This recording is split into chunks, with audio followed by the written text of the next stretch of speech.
2000년 전에 오순절날 성령이 임했을 때에 그들은 놀라운 변화들이 있었습니다. 제일 먼저 나타나는 현상은 다른 언어들로 말하기 시작했습니다. 이것을 본 사람들은 반응이 제각각이었습니다. 놀란 사람도 있지만 쇠술에 취했다 이런 얘기를 했습니다. 이 얘기에 대해서 변증하기 위해서 이 베드로와 다른 11 사도들이 일어나기 시작했습니다.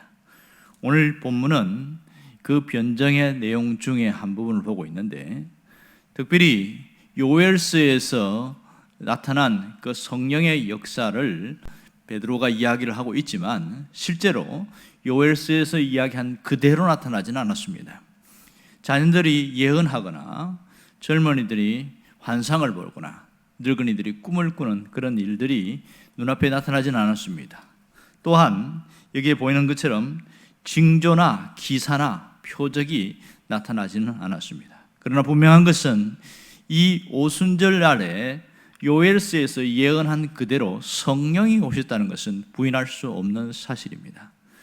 특별히 오늘 여기에 보면 성령이 오셨는데 어떻게 이야기하냐면 주의 크고 영화로운 날에 이런 얘기였습니다. 이 날은 어떤 날입니까?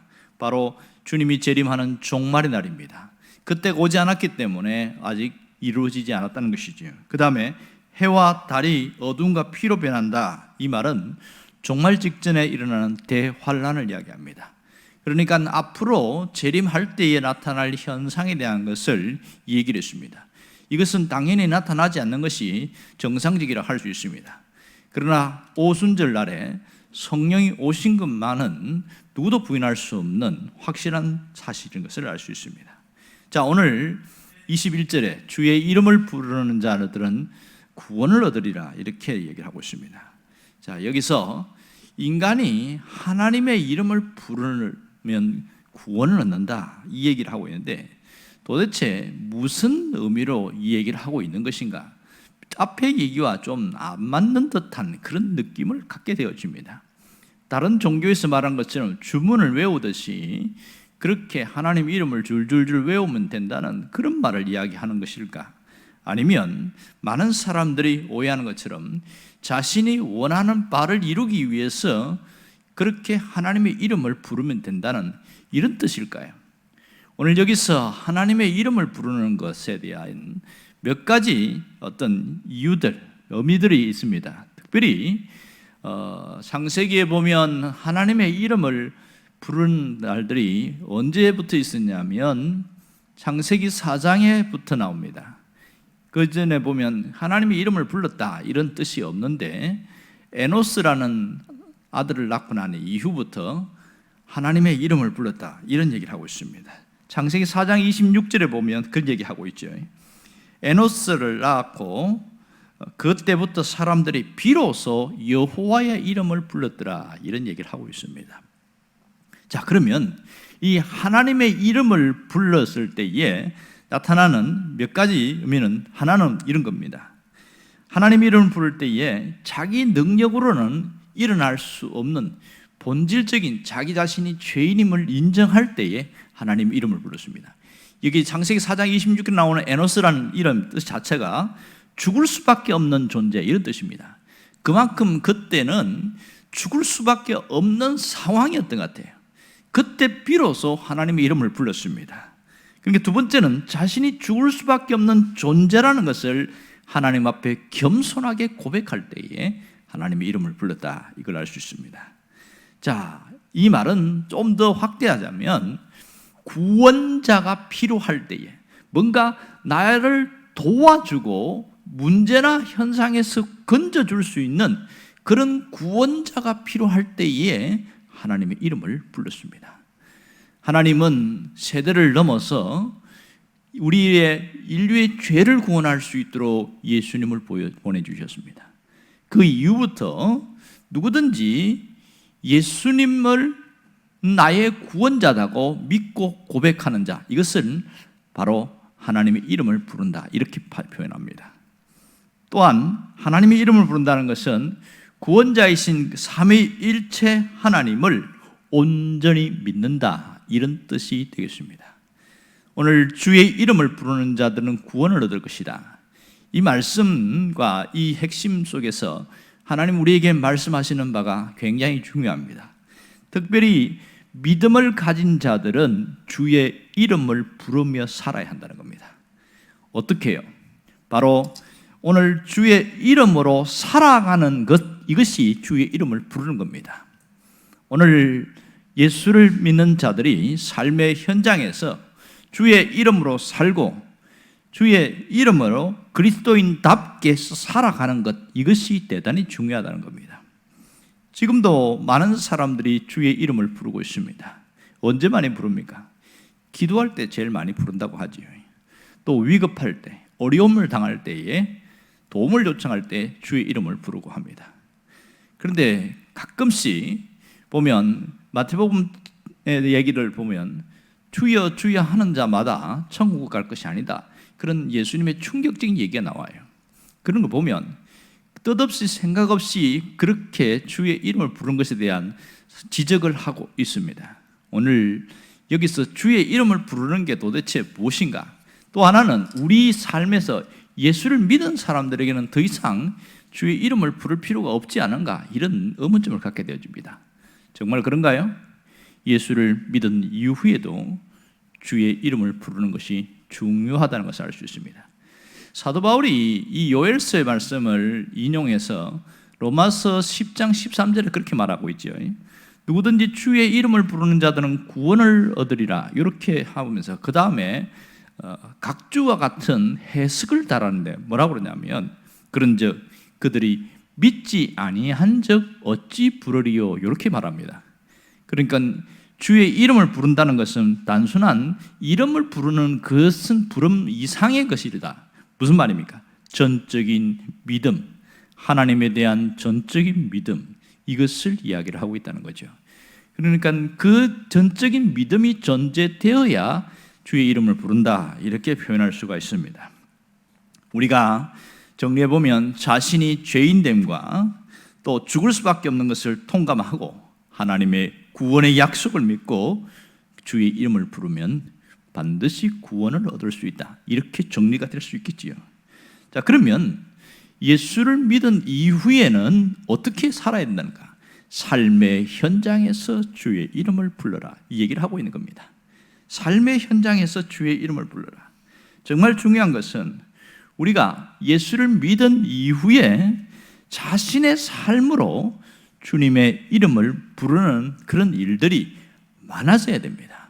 그리고 자주 있어야 됩니다. 다시 말하면 주님의 이름을 부른다는 것은 그리스도인답게 살고 그리스도인다운 삶을 살아가는 거죠. 삶에서 주의 이름으로 살아가는 것, 이것이 주의 이름을 부르는 진정한 의미라고 할 수 있습니다. 좀 더 쉽게 이야기하면 인정받는 그리스도인으로 살아가는 것, 이것이 삶에서 주의 이름을 부르며 사는 겁니다. 참 인정받는다는 것이 쉬운 일은 아니에요. 인정받는다고 하면 오랜 시간 동안 뭔가 쭉 이어가면서 그의 삶을 통해서 받아들여지게 됩니다. 그런데 사도행전 11장에 가보면 안디옥 교회 같은 경우에는 복음을 전하기만 했는데 그리스도인이다, 이런 얘기를 하고 있거든요. 그 얘기에 가보면 이 사람들은 그냥 예수만 전한 게 아니고 사람들을 대하는 태도를 보니까 그리스도인답더라, 이 얘기를 하고 있는 겁니다. 그래서 그리스도인이다 그랬습니다. 그리스도인 하면 뭔가 좀 다른 삶을 살더라, 이렇게 인정을 했다, 이런 뜻이 되겠지요. 오늘 우리가 현장 속에서 정말 인정받기보다는 때로는 욕을 먹는 경우도 굉장히 많습니다. 비난하는 사람 이야기 말고 정상적으로 봤을 때 욕을 먹는 것은 이게 큰 것이 아니고 작은 일 때문에 그런 경우가 되게 많습니다. 그것은 진실함이 무너졌을 때에 욕을 먹습니다. 다시 말하면 세상 사람들은 거짓말을 해도 그것이 통용이 돼야 돼요. 저 사람이 원래 그러니까 이렇게 되어지는데, 그리스도인이 욕을 하거나 거짓말을 하면 위선자다, 이렇게 이야기하면서 그렇게 해서 문제가 되는 경우가 많습니다. 우리가 살다 보면 때로는 진실하게 살지 못할 때도 참 많습니다.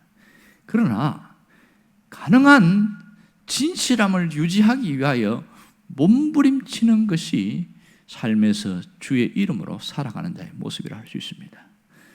그러나 안타깝게도 많은 분들이 거짓말을 하면서도 자신이 거짓말을 했는지도 모르고 그렇게 반복적으로 살아가는 경우가 너무 많아요.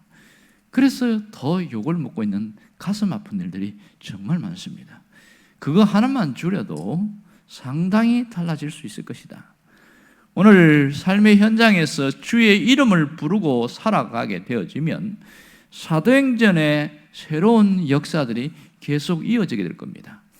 오순절날에 그들이 성령을 받은 사람들은 주의 이름을 부르면서 살아가게 됐다는 겁니다.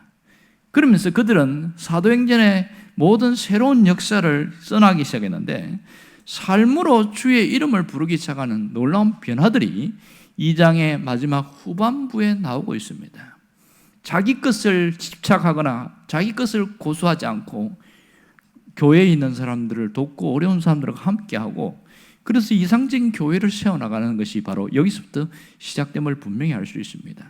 성령을 받았다는 것은 주의 이름으로 살아가는 자들입니다. 그리스도인답게 살아가는 자들입니다.